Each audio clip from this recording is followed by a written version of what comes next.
Oh ben voilà, Nicolas.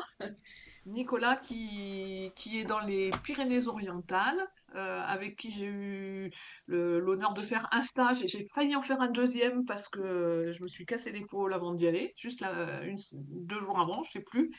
Tant que c'était pas pendant le Et stage. c'était pas pendant le stage, voilà.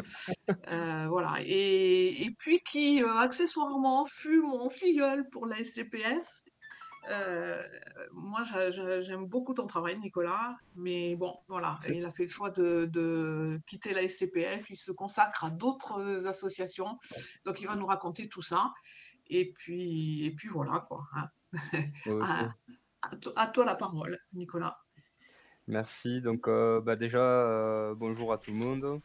Il y a quelques connaissances là-dessus que j'ai vu passer, dont Franck Le Sueur, Pascal, donc, Christine Bastide, Arnaud Gosselin qui aurait dû venir me voir à Voilà, Cauterets, tout à mais fait. qui n'a pas pu. OK, donc, en tout cas enchanté. Donc dans un premier temps, je vais me présenter. Donc comme vous le voyez, en dessous de mon visage, je m'appelle Marilyn. Non, c'est faux. J'ai piqué l'ordinateur de ma petite femme. Donc, Nicolas Perriot, j'habite, comme l'a expliqué Pascal, dans les Pyrénées-Orientales, dans le 66, tout en bas de la France, le département le plus sec de France, puisque pendant que ce soir, beaucoup sont inondés, et bien nous, ça fait 3 ans qu'on n'a pas vu la pluie. Donc, il tombe quelques gouttes d'eau de temps en temps, mais, c'est bien insuffisant. Voilà. C'est un département qui se transforme en zone un peu désertique. On le verra plus tard dans la soirée quand je parlerai de certains des sujets qui m'affectionnent, ils s'y plaisent particulièrement. Voilà, donc pour ma part, je fais de la photographie depuis 2011. C'est assez récent. J'ai appris la photographie, en tant qu'autodidacte, mais en m'inspirant, sur des forums de photographie, notamment le forum EOS Numérique, qui était dédié à la marque Canon puisque, j'ai commencé avec la marque Canon, pas par choix, hein, juste, par opportunité, on va dire. Je suis resté sur cette marque-là et donc ce sont les nombreux, participants au forum qui m'ont permis d'apprendre petit à petit la photographie, comme je la pratique, aujourd'hui. Voilà, chose qui manque un petit peu aujourd'hui avec les réseaux sociaux, qui sont plus vivants que les forums. C'est vrai que dans ces forums-là, il y avait beaucoup d'échanges et on apprenait beaucoup plus. Voilà, voilà. Donc, de cette passion de la photographie, j'en ai fait mon métier depuis 2018 maintenant. Donc je suis photographe, à temps plein, tout au long de l'année. Bien entendu, je ne propose pas que des stages photographiques, hein. Je fais également et puis là, on va pouvoir lancer peut-être, les images que j'ai envoyées à Olivier. Comme ça sera Alors attends, faut déjà que je partage parce que moi je les ouais. vois bien, mais vous les voyez pas encore. Alors attendez voir tout l'écran, c'est là, partager. Hop là. Et normalement là, si je fais ça, voilà, plein écran. Et là, c'est magique. C'est bon, vous voyez? Qu'est-ce que c'est qu'est-ce que c'est que Oui. cette compression? Non, je Ah, ça plaisante. arrive, ça arrive. C'est pour ça que je demande à ce que les invités m'envoient les photos, parce qu'au moins sur la vidéo YouTube, il n'y a pas de compression, c'est clean. Ouais, bien sûr, t'inquiète pas, je rigole, je plaisantais, c'est normal. Donc voilà, une des principales, on va dire, activités que j'ai en tant que photographe, c'est la photographie sociale, notamment la photographie de mariage, hein, d'où cette première vignette où j'ai mis quelques photos de mariage. Donc peut-être qu'à la fin du diaporama, vous remarquerez que j'aime bien, les photos assez aseptisées, où il y a pas d'éléments trop perturbants sur l'image. Ça, c'est quelque chose que j'ai appris, avec mes premiers amours de la photographie, c'est-à-dire la photographie macro, où, on aime bien avoir un sujet, seul sur l'image avec très, très peu d'éléments perturbateurs et c'est vrai que j'ai toujours gardé cette rigueur-là sur, les différentes images que je propose et que je fais. Voilà, donc on peut passer à la deuxième image. Voilà, donc je fais également du reportage, notamment pour, alors là, ça n'a rien à voir, mais comme ça, je montre aussi que j'aime bien le nord de la France. Donc je fais également de la photo de reportage, notamment pour le magazine Pyrénées Magazine. Bon, c'est plus de la photo nature, hein, c'est pas des châteaux, mais bon, c'est tout ça pour dire que j'aime bien quand même tous les registres, tous les sujets. J'aime bien m'adapter aussi, donc voilà. Troisième image, voilà, également la photo de paysage. Bon, mais ça s'y prête bien chez moi dans les Pyrénées, avec nos jolies montagnes, le bord de mer et cetera. Là, on remarquera pour certains qui connaissent un peu l'Espagne, l'image qui est située en bas à gauche, c'est, Los Mayos de Riglos, donc en Aragon. C'est un super spot, notamment pour aller photographier les vautours fauves, pour ceux qui connaissent. Voilà, après une vue de notre, tout en haut à gauche, la fameuse montagne sacrée des Catalans, le Canigou, sous un ciel de feu. Et puis, de l'autre côté, on a la rivière Oriège, dans la vallée d'Orlu. Je ne sais pas si certains d'entre vous, connaissent, donc une très jolie vallée, où j'étais monté justement faire un reportage sur la forêt de la vallée d'Orlu en plein hiver, où j'avais eu une superbe ambiance là de froid, chose que je vois rarement dans la plaine du Roussillon, donc j'avais profité de l'occasion là pour faire quelques photos. Donc voilà, et en bas un petit lever de soleil, sur mes très chères montagnes, des Pyrénées-Orientales. On peut passer à la suivante. Donc après, je m'intéresse aussi pas mal à la flore, aux champignons. Voilà, hein, encore des images là, entre autres, les 2 images de champignons avaient été réalisées lors d'un reportage que j'ai fait, pour le fameux magazine Pyrénées Magazine, et qui traitait, sur les champignons. Donc ce jour-là, j'avais été accompagné par, une association de mycologues passionnés qui nous ont appris plein de choses d'ailleurs, mais qui m'ont surtout laissé le temps de prendre certaines photos bien sympas. Et au niveau des fleurs, pareil, là, c'est encore des images qui ont été faites pour un reportage. Donc là, on va passer un petit peu plus dans le vif du sujet. Donc, on passe à la prochaine image. Donc voilà, j'ai démarré donc la photographie, par la macrophotographie, au moins la proxy-photographie. Donc j'ai rapidement pris plaisir à ces sujets-là parce que, c'est bien moins onéreux déjà en termes de matériel que de vouloir traquer les grands mammifères ou les grands oiseaux avec des téléobjectifs. Et puis surtout, en une petite heure de temps en sortant de chez soi, c'est très facile d'aller dans le jardin et puis d'aller fouiller un petit peu et trouver quelques sujets sympas à photographier. Donc ici, là, c'est, une famille des menthes religieuses, bon là, c'est une amelle, décolorée. C'est une toute petite menthe qui fait 4 centimètres de long grand maximum, qu'on trouve, plutôt dans le pourtour méditerranéen et notamment dans les garrigues sèches. Voilà. Donc vous remarquerez, alors c'est un peu ma patte, j'aime beaucoup travailler comme ça, des très, très grandes ouvertures, de très, très courtes profondeurs de champ. J'aime bien des fois aussi, on le verra sur les prochaines images, prendre juste un détail d'un sujet, le mettre net, pour suggérer à la limite le sujet, mais voilà, j'aime bien travailler comme ça, avoir des flous bien marqués. Donc, d'où mon choix plus tard d'avoir acheté entre autres un 400 mm qui ouvre à 2.8 pour faire de l'animalier, qui m'a permis, notamment de continuer, un petit peu sur ce style d'image là que j'arrive à rencontrer plus facilement en macrophotographie. Donc on peut passer à la prochaine. Donc voilà, encore un sujet, avec une très, très faible profondeur de champ où j'ai juste fait la mise au point sur, je sais même plus si c'est un ou les 2 yeux. Donc on voit très bien qu'on a affaire à un escargot, là, un gastéropode, sur la photo. Mais j'aime bien ce genre d'images. Elles sont pas si difficiles que ça à réaliser, si ce n'est qu'il faut être très, très, très précis sur la mise au point. Là, en l'occurrence, avec un escargot qui a pas des mouvements très rapides, ça va quoi, ça se fait bien, donc vous pouvez vous exercer vu qu'il pleut souvent chez vous. Voilà, voilà. Et ça ne Donc manque on pas passe à la d'escargot, je confirme. donc la suivante. Donc là, vous reconnaîtrez peut-être, un ascalaphe, pris sur une brindille, donc là où j'ai pris soin de prendre, uniquement dans la zone de netteté, le bout des antennes.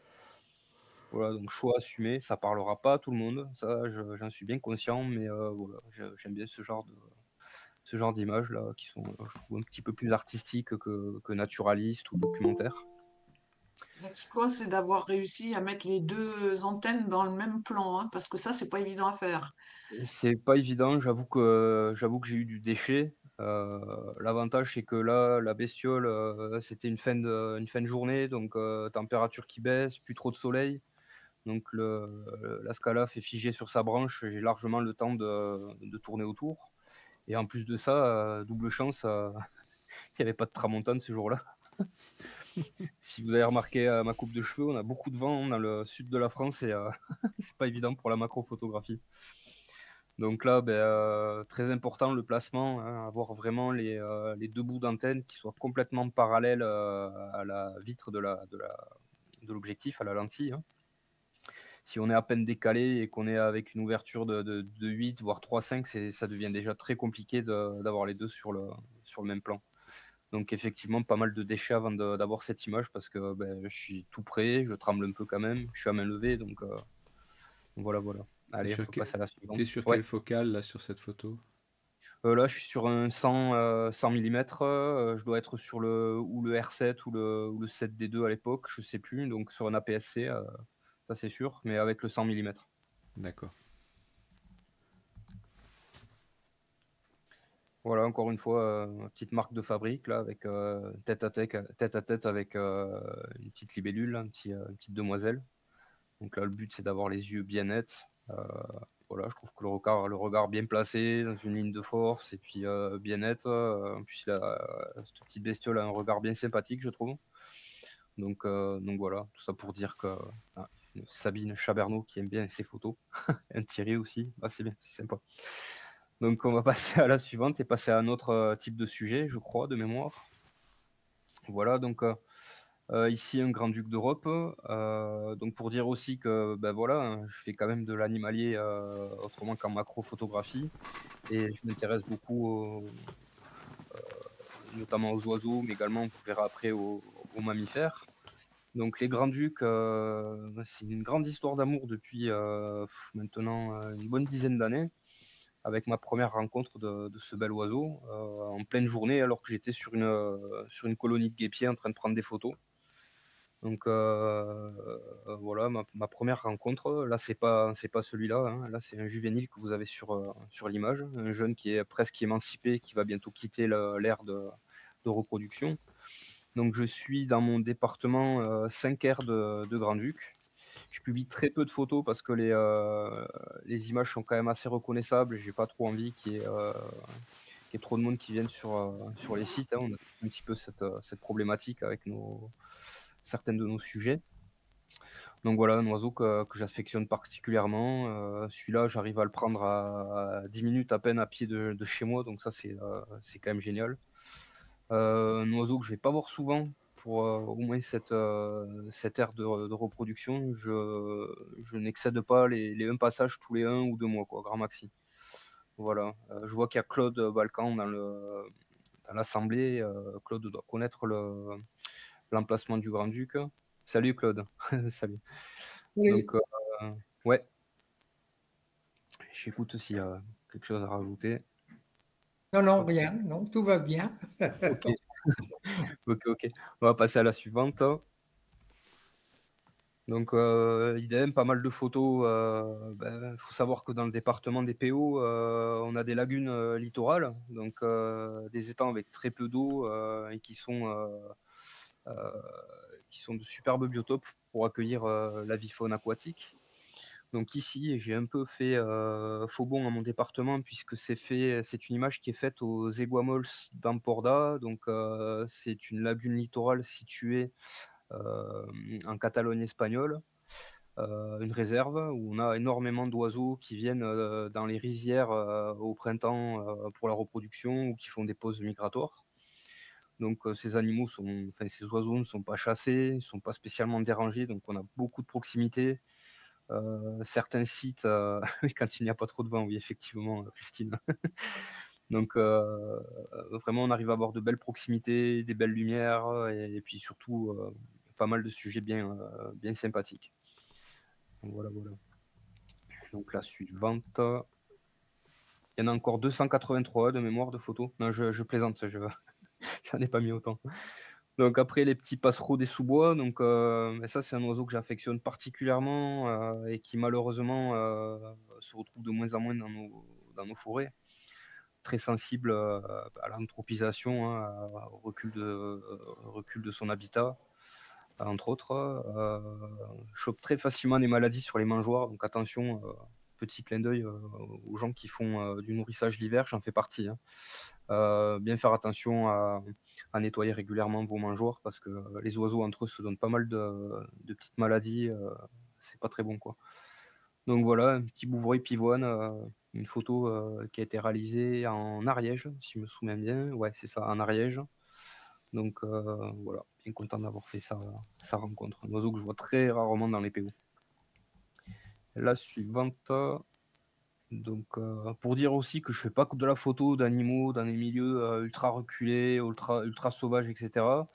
Ça, c'est un héron qui s'en va sur sa héronnière, à Pont-de-Gau, que vous connaissez certainement, pour être un parc qui accueille énormément de flamants roses.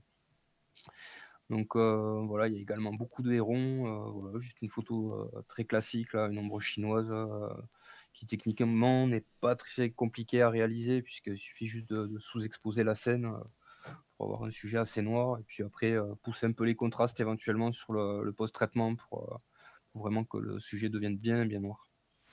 Donc la prochaine. Là, on passe aux mammifères. Ça, c'est de saison, j'en reviens. Donc ça, c'est une photo qui a été prise, la semaine dernière.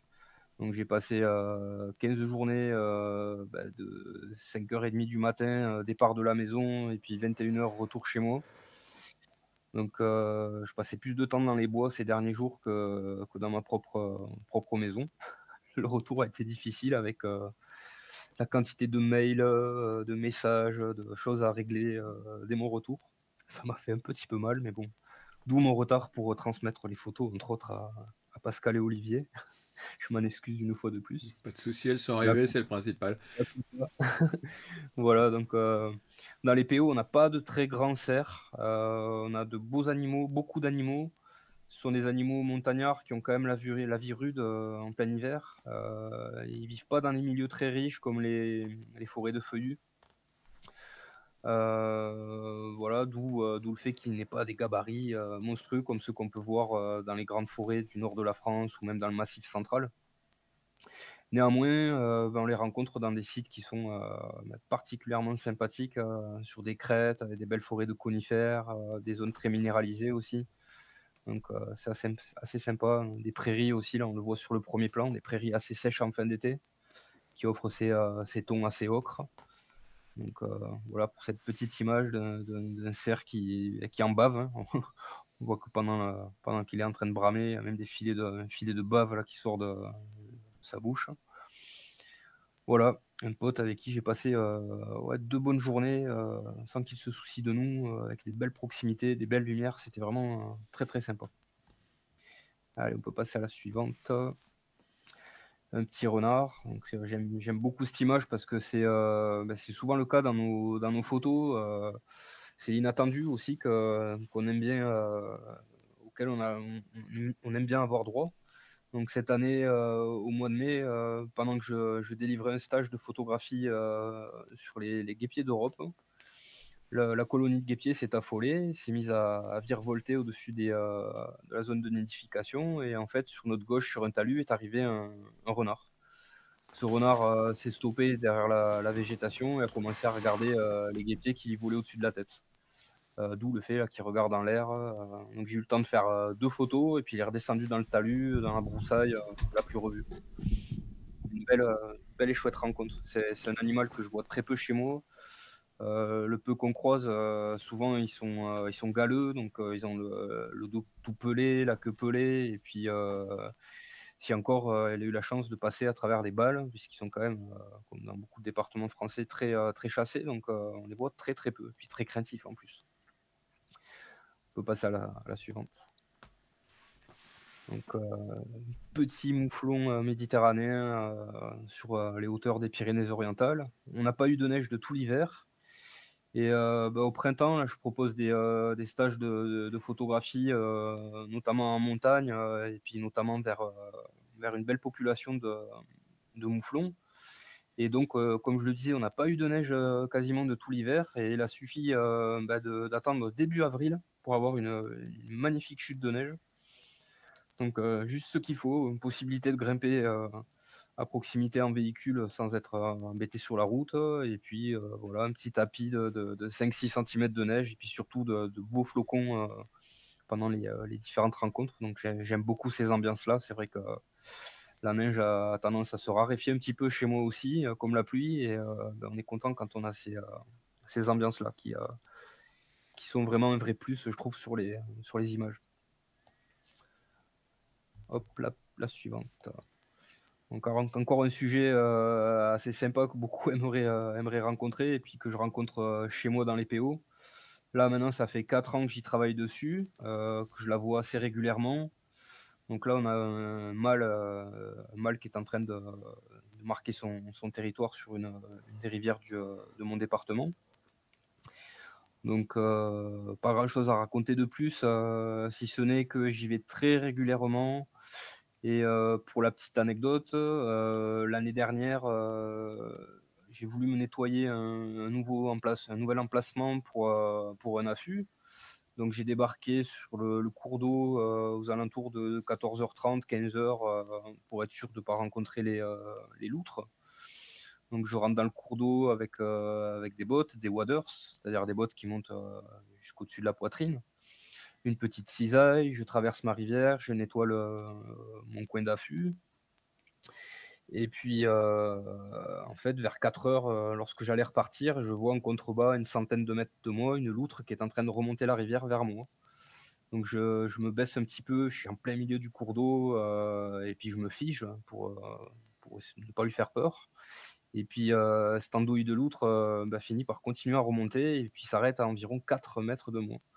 Donc à 4 mètres de moi, elle plonge dans un courant, elle se décale d'à peine 50 centimètres, elle ressort la tête, elle me renifle. Elle se redécale de 50 centimètres, elle ressort la tête, elle me renifle une énième fois. Puis à un moment donné, elle se met à redescendre un petit peu le courant sur 2-3 mètres, elle grimpe sur un rocher, elle se met sur les 2 pattes arrière, elle me renifle. Et en fait, là, j'ai fait la bêtise de lui dire «T'es trop mignonne». En fait, ça lui a pas plu, et elle est repartie aussi vite qu'elle est arrivée, en fait. Donc une rencontre complètement exceptionnelle avec ces bestioles qui sont vraiment superbes à regarder.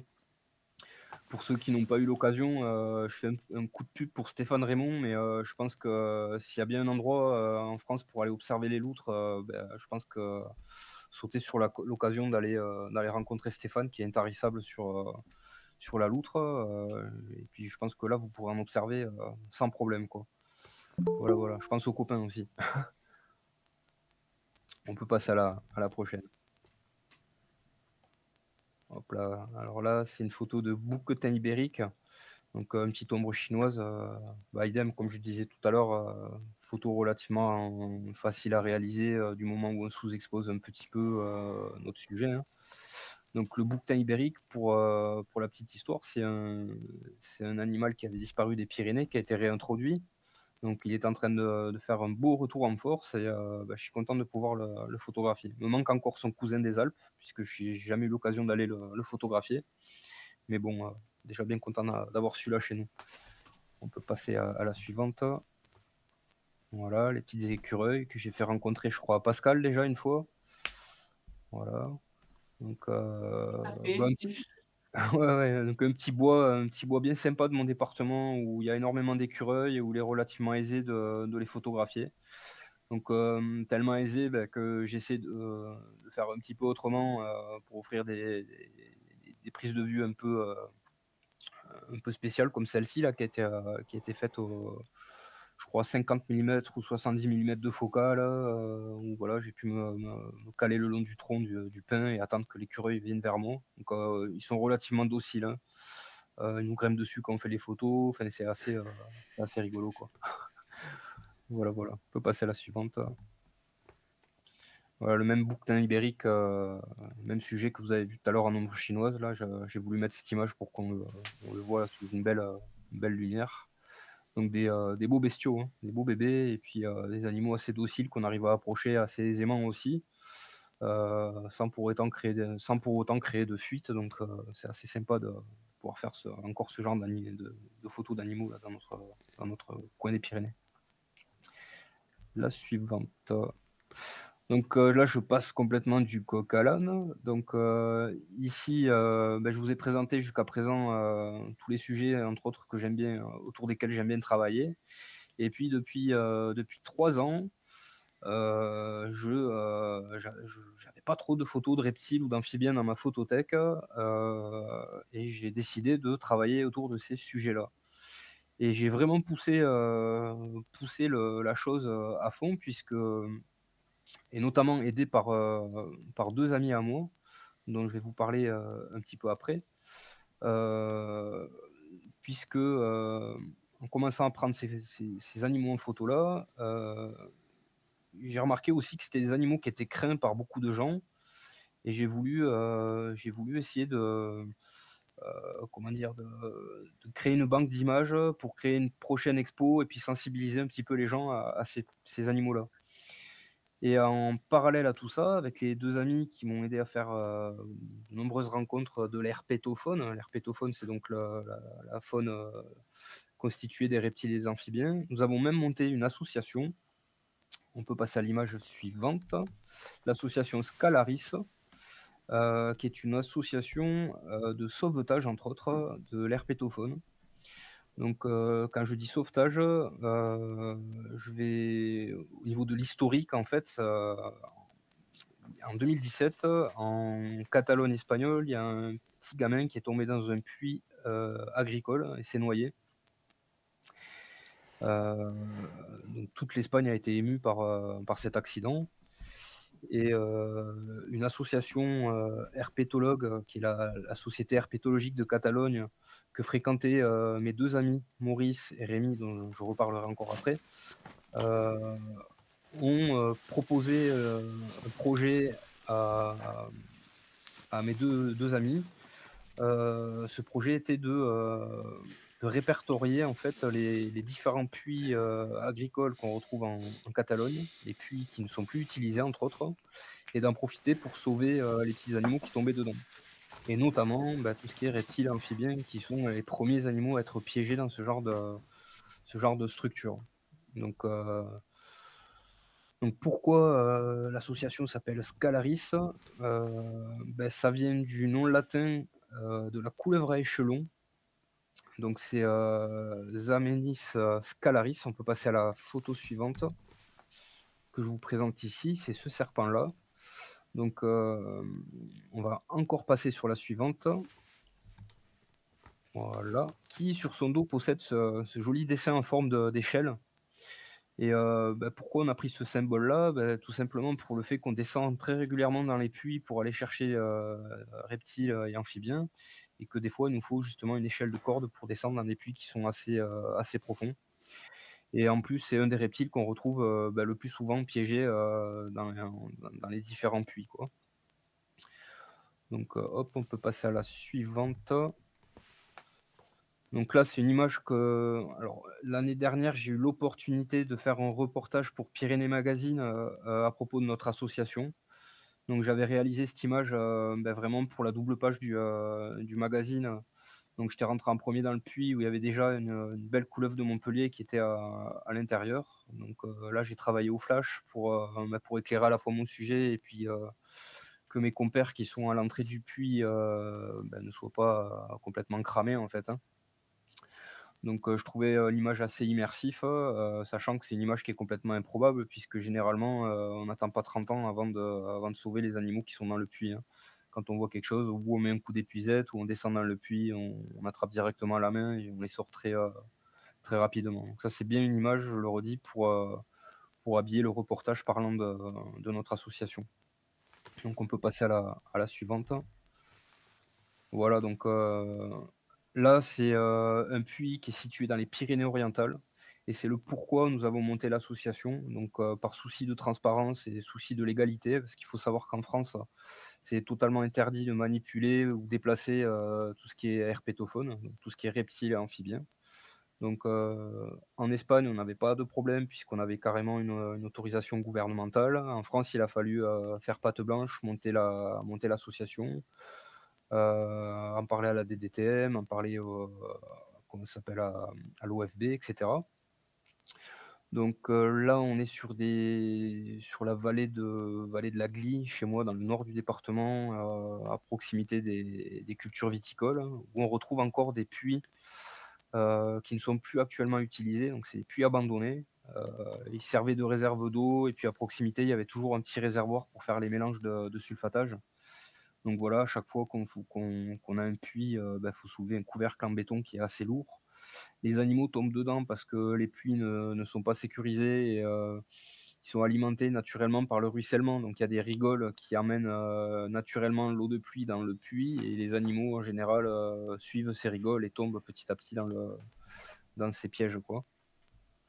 Donc il faut savoir que, par exemple au printemps, si une femelle de couleuvre, de Montpellier tombe dans un puits, rien que par le biais de ses phéromones, va attirer, 3 ou 4 mâles qui vont à leur tour tomber dans le puits, quoi. Donc nous, notre rôle, c'est, de faire le tour des puits, de les répertorier, de sortir les animaux, en faire l'inventaire, les mesurer, et puis surtout ensuite aménager les puits afin que, s'il y a une chute, nouvelle d'un animal, qu'il puisse remonter par lui-même. Donc ça consiste à placer, ou du bois, ou des matériaux flottants si jamais il y a de l'eau dans le puits et puis surtout des petits grillages, qui permettent aux animaux après de remonter. Donc on peut passer à la suivante. Donc voilà encore un autre exemple de puits là, où on voit un peu le paysage avec en arrière-plan les montagnes des Corbières. Donc quand on fait ces sauvetages-là en plein été, quand il fait 36-37 degrés, je peux vous dire que c'est des journées qui sont quand même assez rudes. Le seul truc agréable quand on fait ça, c'est que, on s'octroie le droit, quand on relâche les animaux à proximité, de faire quelques photos. Vous verrez tout à l'heure quelques images qui sont prises, lors des sauvetages. On peut passer à la prochaine. Voilà, donc là, compère, Rémi qui est sûrement en train qui est en train d'éclairer le puits avec la lampe là. Donc souvent, ouais, on voit que c'est abandonné, faut faire attention parce qu'il y a des matériaux, là on voit à côté de sa tête, un morceau de bois, il y a même des clous qui dépassent. Des fois on a des nids de guêpes là-dedans, donc il faut quand même être, assez vigilant sur ce qu'on fait. Allez, on peut passer au suivant. Voilà, toujours j'ai fait des doublons là, j'avoue. Bon, on voit mon compère Maurice là, qui est en train de prendre des notes. Donc là, il est en train de noter, la structure, si c'est un puits qui est en eau, s'il est à sec, si c'est une structure qui est lisse sur les murs ou pas. Donc on prend pas mal d'informations. Donc voilà, on peut passer à la prochaine image. Donc ici, là, on avait mis un radeau, on le fait plus ça. Ça, c'est un radeau en polystyrène. Maintenant, on a des radeaux carrément en liège.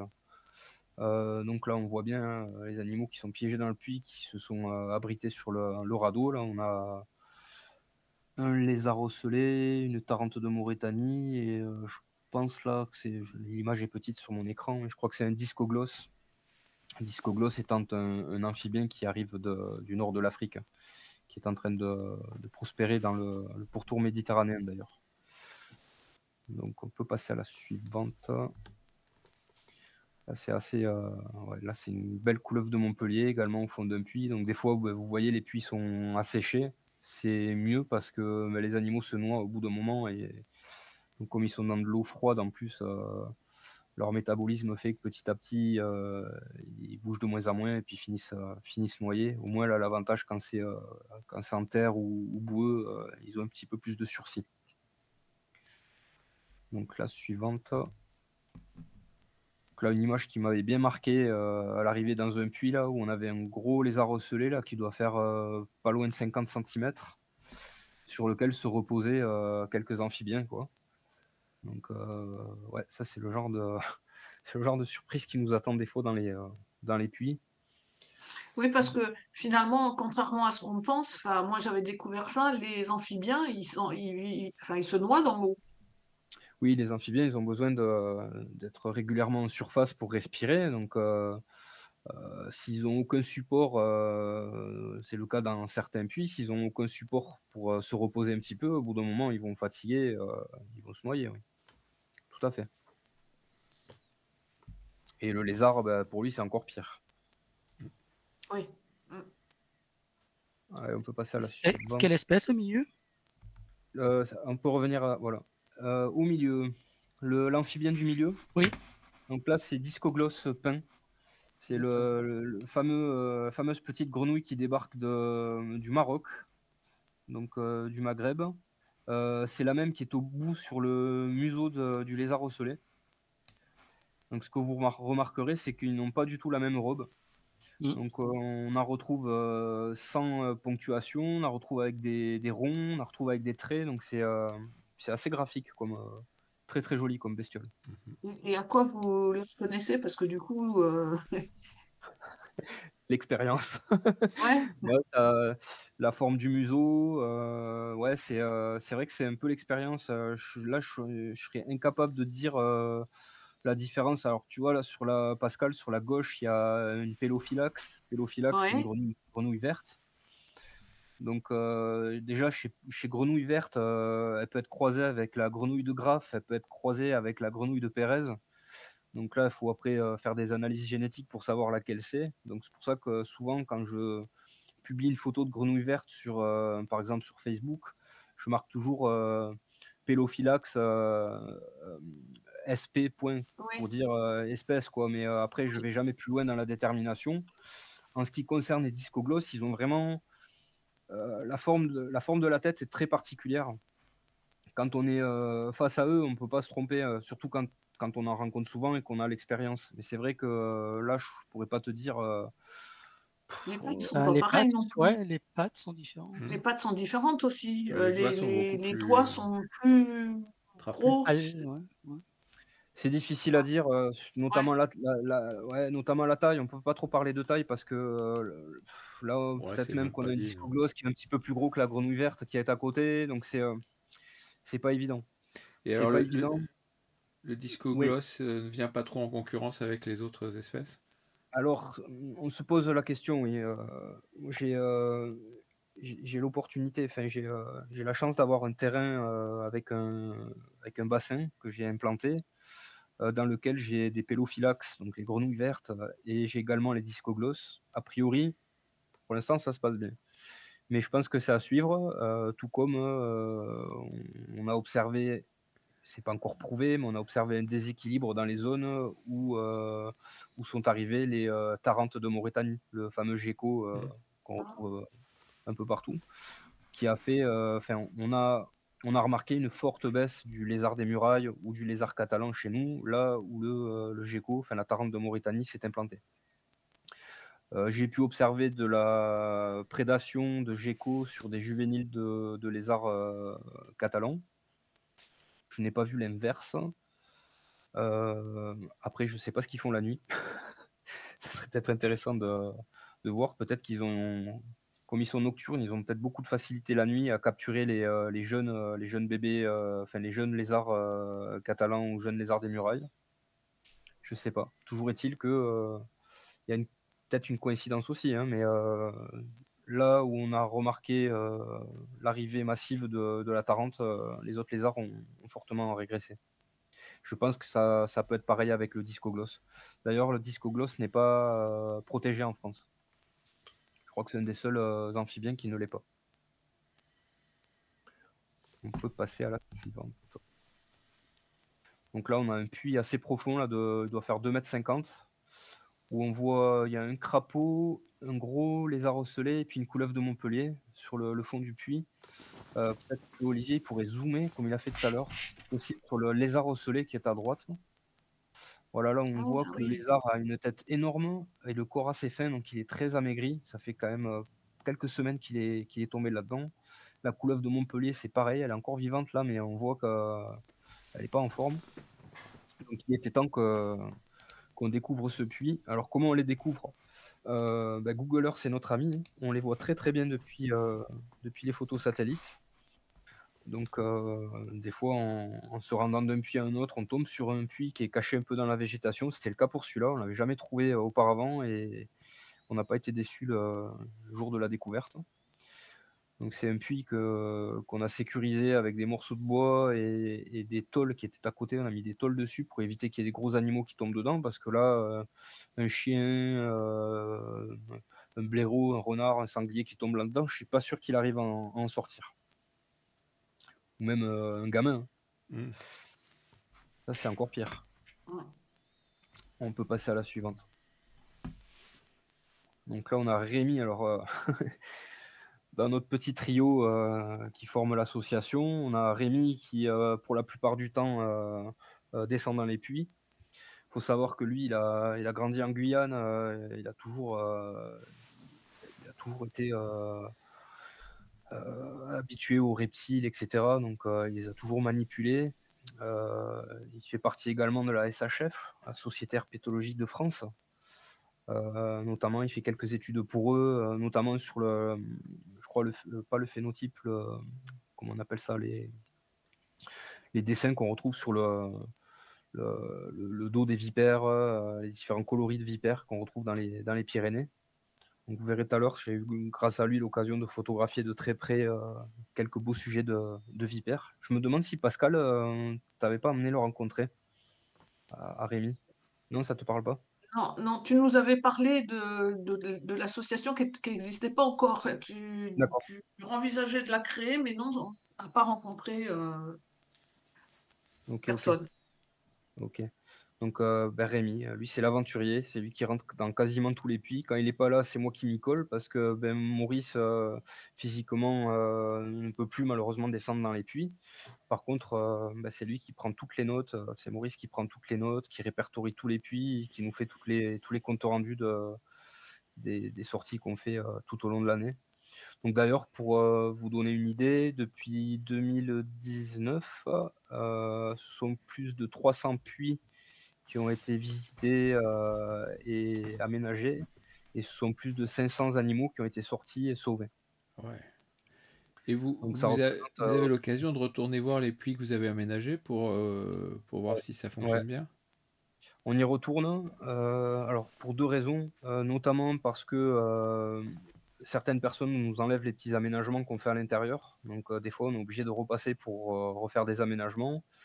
Et puis, par acquis de conscience, quoi. Et on a remarqué qu'on a beaucoup de puits maintenant qui sont vides quand on passe à côté, et notamment ceux qui sont aménagés. Donc, a priori, ce qu'on fait fonctionne bien, donc, on aimerait dans l'avenir faire venir quelques adhérents supplémentaires dans l'association pour pouvoir couvrir plus de terrain. Et voilà, pour l'instant, on en est encore à attendre certaines autorisations, notamment de la DDTM. Donc, c'est pour ça que pour l'instant, on multiplie pas encore les adhérents, mais ça ne saurait tarder parce que ça nous tient à cœur. Et voilà, quoi. D'ailleurs, demain, on a un sauvetage en cours. Moi, je pourrais pas y participer malheureusement, mais les deux collègues y seront.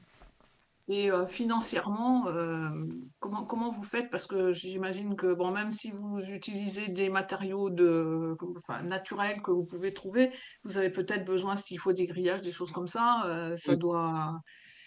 Comment vous vivez enfin, financièrement du coup? Pour l'instant, avec nos propres moyens. Le but, c'est voilà, d'ouvrir aussi l'adhésion à l'association par des dons aussi, pour pouvoir justement multiplier plus de sorties et puis multiplier les aménagements et que ça nous revienne un peu moins cher. Pour l'instant, ça ne nous ruine pas, mais au bout d'un moment, pour vous donner une idée, à chaque fois qu'on fait un sauvetage, on a Rémi qui descend de la Cerdagne, donc il traverse tout le département, donc il y a à peu près 1 heure 3 quarts de route pour descendre. On fait encore des sauvetages en Espagne, donc là pareil, on a de la route pour y aller. C'est souvent le carburant qui nous coûte le plus, hein, finalement.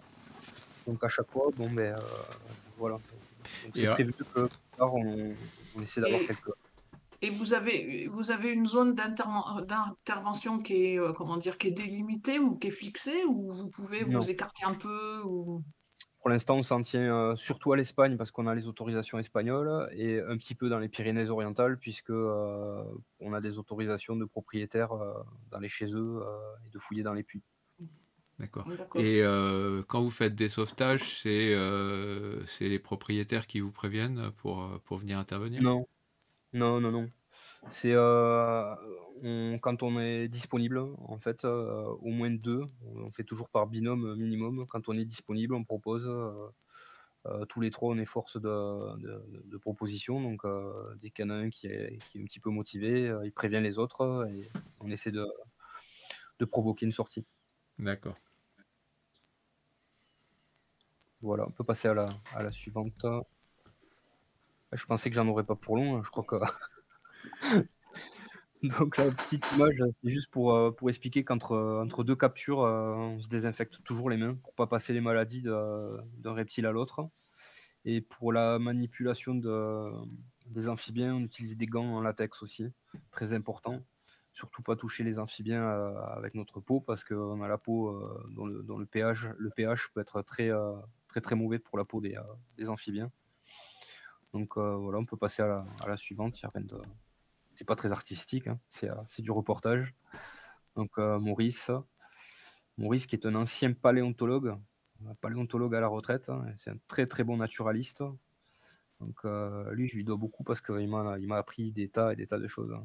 Il m'a un petit peu pris sous son aile et content de l'avoir rencontré. On peut continuer. Donc là, voilà, on capture de plusieurs couleuvres de Montpellier.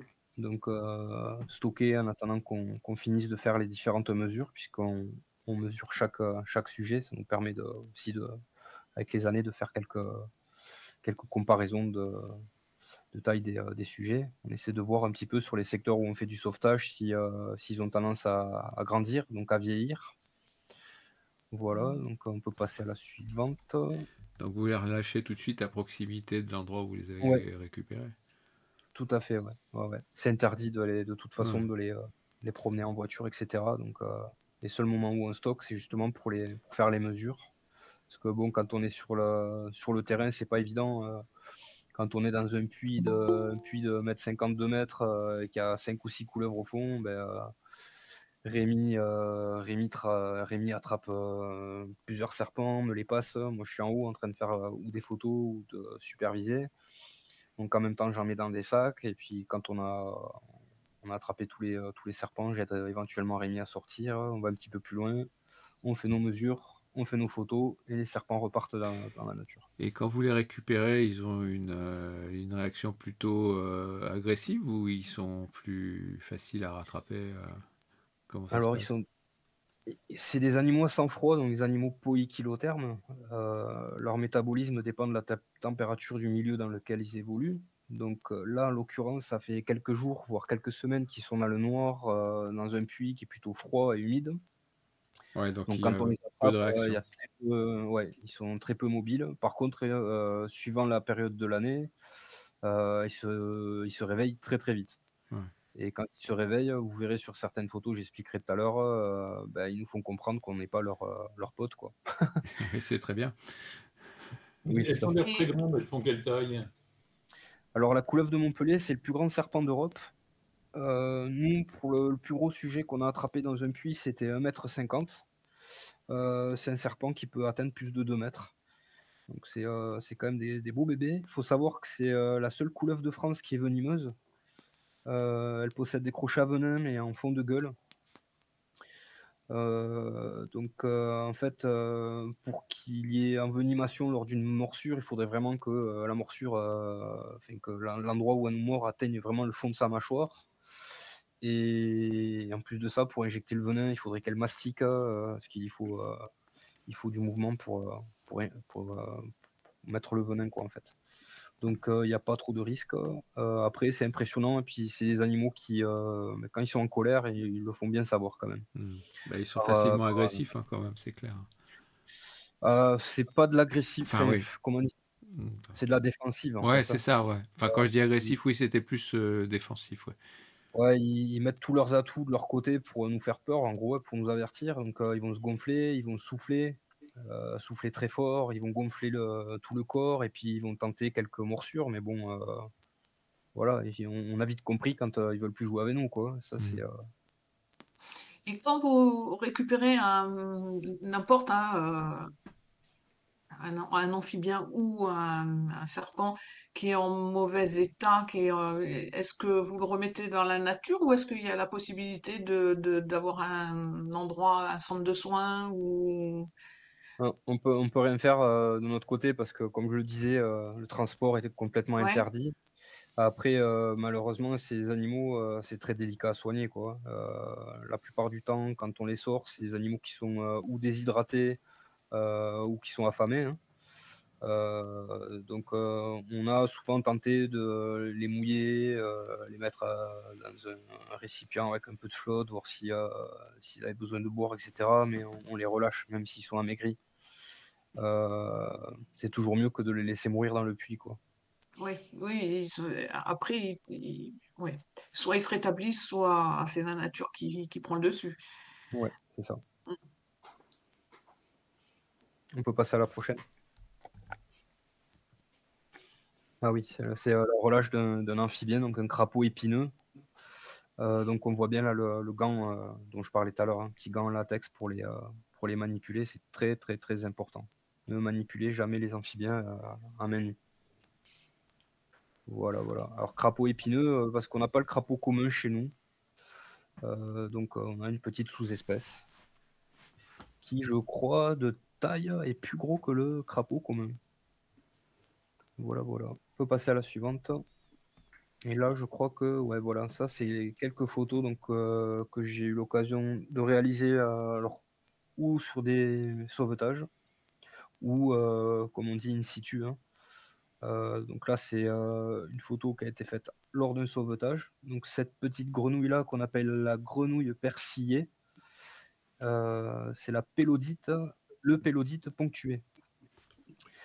Donc, voilà, une petite grenouille qu'on retrouve, notamment, pas loin des Corbières, dans les Pyrénées-Orientales, qui affectionnent les mares temporaires qui se remplissent d'eau de pluie. Donc, en ce moment, elles sont plutôt malheureuses dans le département parce que, comme je le disais, ça fait 3 ans qu'on galère avec la pluie et qu'on a pas mal de mares qui se sont asséchées. On a un petit peu peur pour la reproduction. Donc on Parce que peut quand il passer. n'y a pas d'eau, elles arrivent quand même à vivre sans, sans l'eau. L'eau pour elles, ce qui est important, c'est au niveau de la reproduction. Après, pour l'alimentation, et la survie, tant qu'elles ont un coin où elles peuvent trouver un peu d'humidité, ça leur suffit. Elles ont pas besoin d'être dans l'eau tout le temps mais pour la reproduction, c'est indispensable puisque, Mm. vous le savez, elles vont pondre des œufs, ces œufs vont faire des têtards et les têtards vivent dans l'eau, quoi. Mm. Au suivant. Donc la Pelophylax, donc une grenouille verte. Là, c'est in situ, c'est fait avec 400 millimètres de focale. Donc oui, je m'autorise des fois à photographier des petits sujets au téléobjectif. Donc là, je suis dans l'eau avec les waders, le trépied dans l'eau, et puis je suis au ras de l'eau, à la manière des photos qu'on peut réaliser aussi en affût flottant, hein. Donc le joli tapis végétal sur lequel elle est, c'est tout simplement des algues filamenteuses issues d'un trop plein de pollution sur la rivière, et puis un peu d'eutrophisation en plein été. Donc ça paraît tout joli comme ça, mais en fait c'est vraiment lié à un milieu trop riche, trop de chaleur et un peu de pollution, quoi. Mais c'est joli pour la photo. On peut passer à la suivante. Mmh. Donc là, on a une vipère aspic Zinnikeri. Donc Zinnikeri, c'est la vipère qu'on retrouve principalement dans les Pyrénées. Ici, c'est un individu qui est mélanique, donc c'est pour ça qu'il est quasiment tout noir. Donc ça, c'est une photo qui a été faite lors de l'étude que fait Rémi pour la SHF et puis sur les différentes robes qu'on peut trouver chez les vipères dans notre département. Donc un très beau sujet, donc il faut quand même se méfier parce que, comme vous le savez, une morsure, C'est venimeux, ça peut aller loin pour certaines personnes. Donc un très, très beau sujet, un sujet dont je ne parle, pas trop, on va dire au niveau de la localisation parce que, en Europe, il existe du trafic sur ces serpents-là.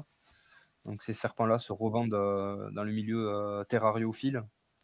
Une vipère comme ça, la mélannique, peut se vendre peut-être 20 000 €. Ouf. Combien? 20 000 €. Aïe, aïe, aïe, Bon aïe, sang, aïe, aïe. n'importe quoi. Donc je me souviens, un jour avoir publié, sur Facebook une photo de vipère comme ça et dans la demi-heure qui suivait, j'avais déjà 2 demandes pour savoir, où avait été prise la photo, quoi. Donc ouais, on se doute pas de tout ça, mais il y a des dérives, partout. Oui. Mmh. On peut passer à la suivante. Donc j'ai pas foiré ma mise au point. Comme je le disais tout à l'heure, j'aime bien aussi suggérer et prendre des photos d'autres détails sur les sujets. Là, je m'y suis amusé sur cette couleuvre-là.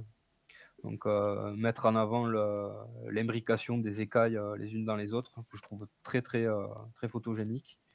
Puis bien sûr, glisser, la tête du sujet quand même dans l'image pour qu'on comprenne quand même ce que c'est. Donc voilà, c'est tout. On peut passer à l'autre. Ah oui. Sujet tout classique, là, le lézard des murailles. Là, ce que j'ai voulu montrer, c'est un hibernaculum. Hibernaculum, c'est, une zone, dans laquelle ces lézards-là, qui habituellement sont très territoriaux, vont se supporter durant l'hiver. Pour passer l'hiver. Donc ils n'hivernent pas, ils hibernent. C'est-à-dire que si en plein milieu de l'hiver, il fait chaud l'après-midi, ils vont pouvoir sortir. Tandis qu'une marmotte, une fois qu'elle dort, vous pouvez lui mettre 30 degrés dehors, en plein hiver, elle sortira pas. Donc cette roche-là, il y a une crevasse qui doit faire, 2 mètres de long. J'y ai compté jusqu'à 61 lézards, côte à côte, là. Donc c'est assez rigolo à observer. Au printemps, c'est très sympa parce qu'en plus, là, les mâles prennent leur couleur, nuptiale, c'est-à-dire avec la gorge orangée, ou jaune. C'est, très joli à observer. On peut passer à la suivante. Voilà, c'est une photo prise en macro. Donc c'est un jeune, Discoglosse peint. Vous savez, la grenouille qui vient du Maroc. Donc j'aime bien avec son gros museau là. Donc ça, c'est une photo qui a été prise, au 100 macro.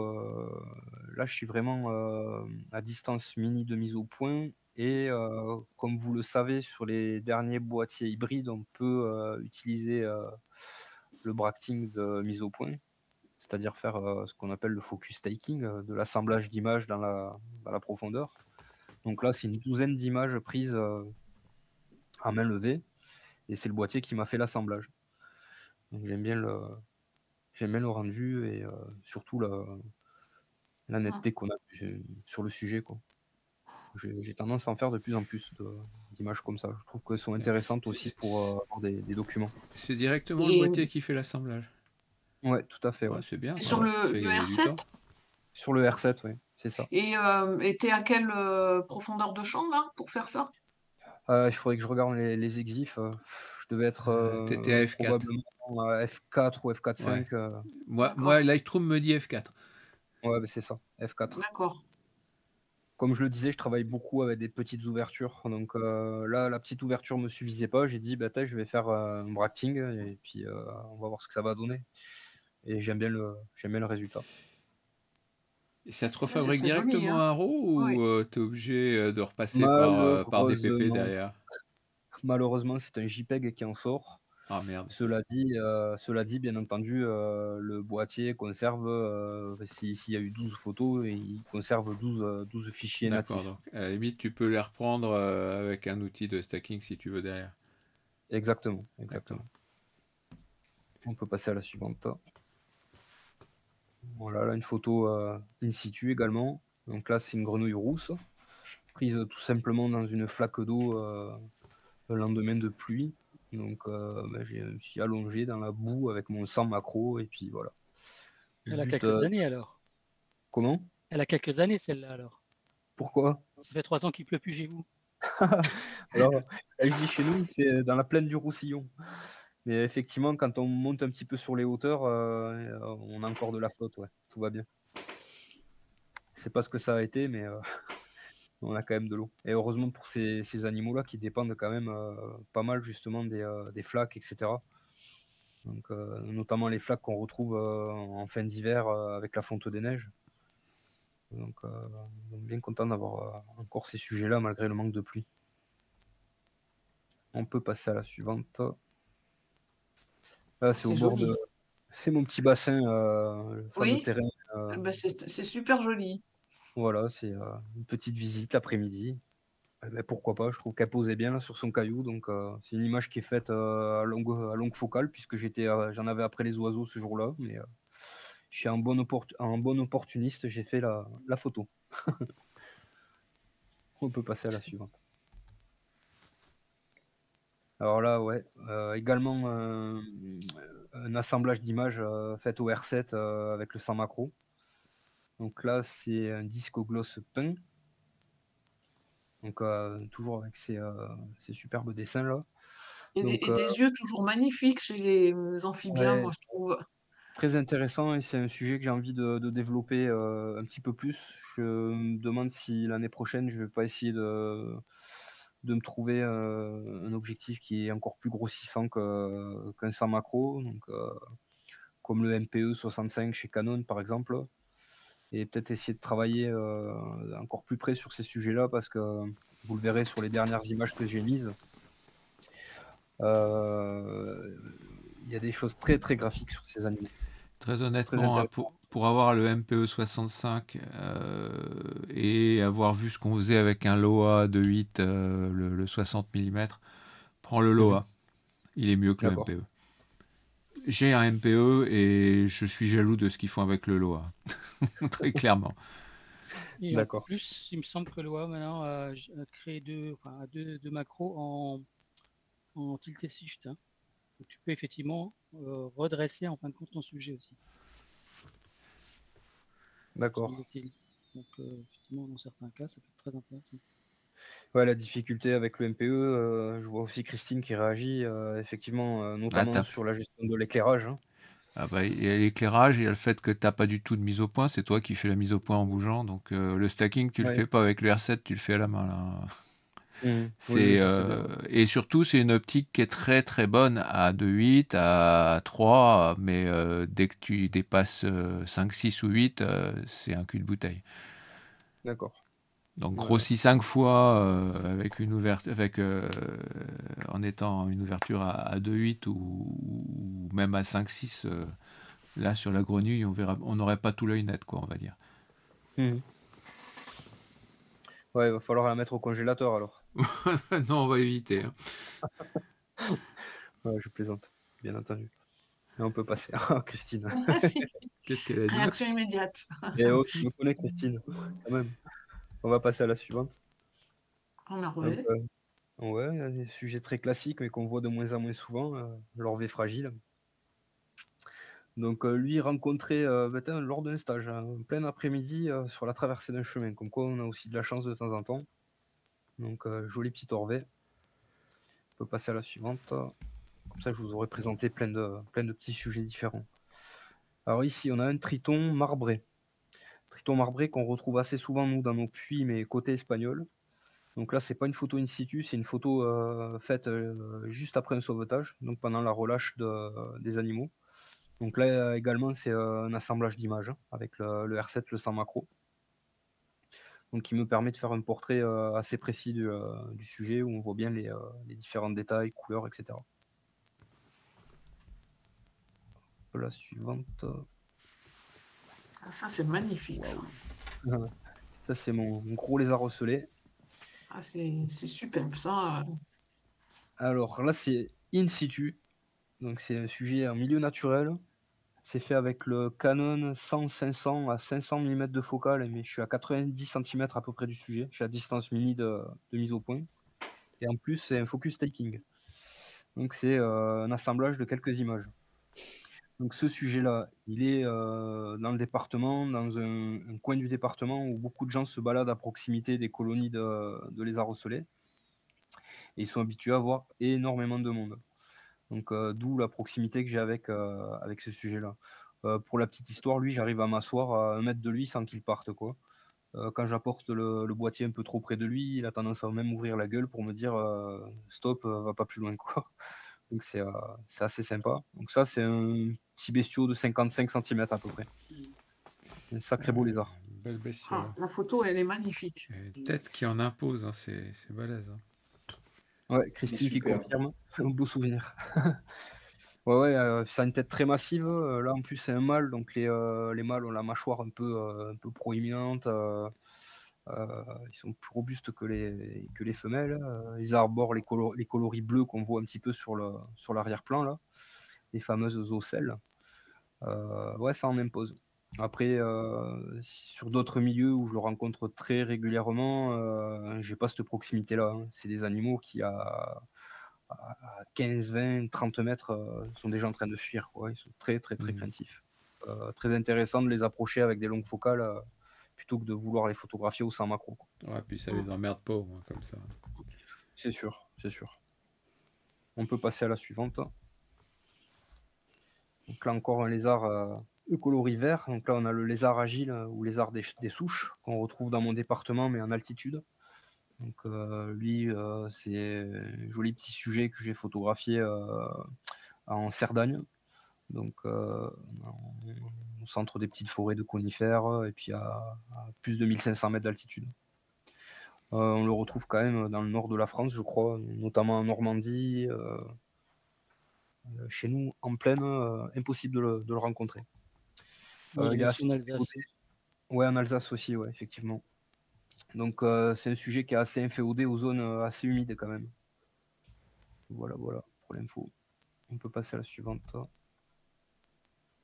Alors là, c'est un lézard ocellé encore, mais un juvénile. Donc une image prise au 400 mm, à grande ouverture. Donc ce que j'aimais, c'est toujours intercaler, enfin souvent, et quand c'est possible, intercaler entre le sujet et moi un élément du décor. Ici, à l'occurrence, il est dans un lit asséché. Là, il est sur un rocher du lit asséché de la rivière. Et j'ai pu mettre entre le sujet et moi un rocher, quoi. Ce qui fait que j'ai la zone assez claire en premier plan. Et qu'on dirait qu'il est tout droit sorti d'un petit nuage, quoi. Très joli. C'est des jolis graphismes, hein, les lézards. Ouais, alors notamment, j'aime beaucoup les juvéniles, là, comme ça, de lézards ocellés. Je les trouve presque plus intéressants que les adultes. Et le détail sur la Et peau, là, est magnifique. ouais, les petits points clairs, là, ressortent vachement. Et ouais, c'est très joli. Ouais, il est déjà sur le qui-vive, là. Là, c'est un petit lézard qui doit faire allez, 20 cm à tout casser. Je dois être à quoi? Être à 10 mètres là à peu près. Il est déjà sur le qui-vive, prêt à partir, quoi. Ils sont quand même super méfiants. On peut passer à la prochaine. Voilà, là c'est encore. Je crois que je l'avais déjà montré celle-là tout à l'heure, non? Ouais. L'erreur s'est glissée dans le. On passe à la prochaine, du coup, Olivier. Voilà. Oh, ça c'est une. C'est une vieille photo, celle-là. Celle-là, c'est dans mes premières photos avec le 100 macro. Donc la petite rainette méridionale, parce qu'on n'a pas la rainette verte dans les Pyrénées-Orientales. Donc voilà. Là, elle est sur je crois que c'était des iris aquatiques. Là. Une journée très ensoleillée, d'où les contrastes forts là, avec les zones à l'ombre qui sont carrément noires là, sur l'arrière-plan. Je trouvais assez graphique là, le fait d'avoir les trois parties végétales à l'arrière-plan et puis la grenouille bien placée devant, enfin la rainette. On peut passer à la suivante. Il en reste combien, Olivier? Il en reste une dizaine. D'accord, ok. Alors, on en parlait tout à l'heure, lors de la relâche, quand les serpents se réveillent, de temps en temps, ils nous montrent les crocs. Pour nous dire, attention, maintenant, là, ça suffit les manips, maintenant, vous nous laissez tranquille repartir. Donc là, en gros, moi, je suis au sol, à l'endroit où j'ai décidé que je prendrais la photo. Je demande à Rémi de relâcher le serpent là, quoi. Et juste après qu'il ait relâché, Rémi a mis la main un peu trop près et le serpent lui a ouvert la gueule. D'où cette posture-là. Donc comme tout à l'heure Olivier demandait si les serpents étaient pouvait être manipulé, n'était pas trop agressif, nerveux, etc. Donc au début, à la sortie du puits, tout va bien, mais rapidement, dès qu'on est hors du puits, qu'il fait chaud, ils se réveillent très vite et ils nous le font savoir. Et là, c'est une couleuvre à échelon. On peut passer à la suivante. Donc là, ouais. Petite rainette méridionale, là, elle est juvénile, ça fait la taille d'une mouche. C'est tout Petite, oui. petit. Ouais, ouais. Puis j'aime bien son petit museau un peu carré, là. Elles sont bien rigolotes. Ouais, Donc, les graphiques aussi, c'est superbe. Mais ouais, mine de ouais. rien, il faut le coup d'œil pour les voir, hein. Moi, j'arrive pas à les voir. Vert sur vert, elles se confondent bien. Après, j'ai quelques zones où quand t'en trouves une, généralement, t'en as une vingtaine autour, hein. Moi, ça m'est C'est, déjà arrivé de me trouver dans un endroit, t'en entends tout autour et je vois rien. ah, on a du mal à imaginer sa taille, dit Christine. Ouais, ouais, c'est petit. Celle-là, elle est petite comme une mouche. Donc tout petit. Et donc elle va faire adulte 6-7 cm, quoi. Voilà, voilà. On peut passer à la suivante. Donc là, c'est la couleuvre verte et jaune. Un beau sujet là, de à peu près 1,20 m de long. Donc c'est un serpent qui est assez mordeur. Quand on en trouve, souvent, elle nous laisse une petite morsure pour nous remercier. Donc, rien de grave, c'est inoffensif, mais bon, ça Et peut. ça fait mal quand elles mordent?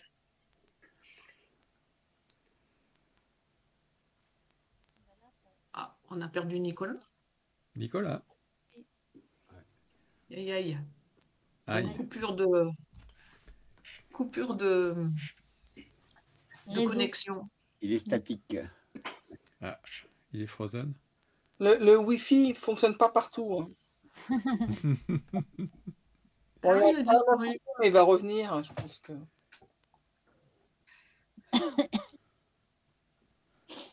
Ça y est, il revient. Il participe à l'appel.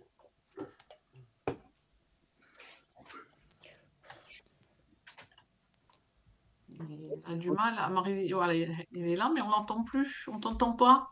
Vous m'entendez pas là? Ah, ça y est, on t'entend. Bon. Ah, vous étiez dit super, ça marche plus, je vais pouvoir aller au lit. Non, pas du tout. Non, on était en train de te demander si ça faisait mal quand elles mordent. Non, ça surprend. Ça surprend, et puis souvent quand un serpent mord, il lâche relativement vite, mais s'il a tendance à tenir, il va vouloir s'enrouler un petit peu et puis ça va tirer sur la peau, quoi, donc ça peut Ouais. faire un peu mal. Ouais, ouais.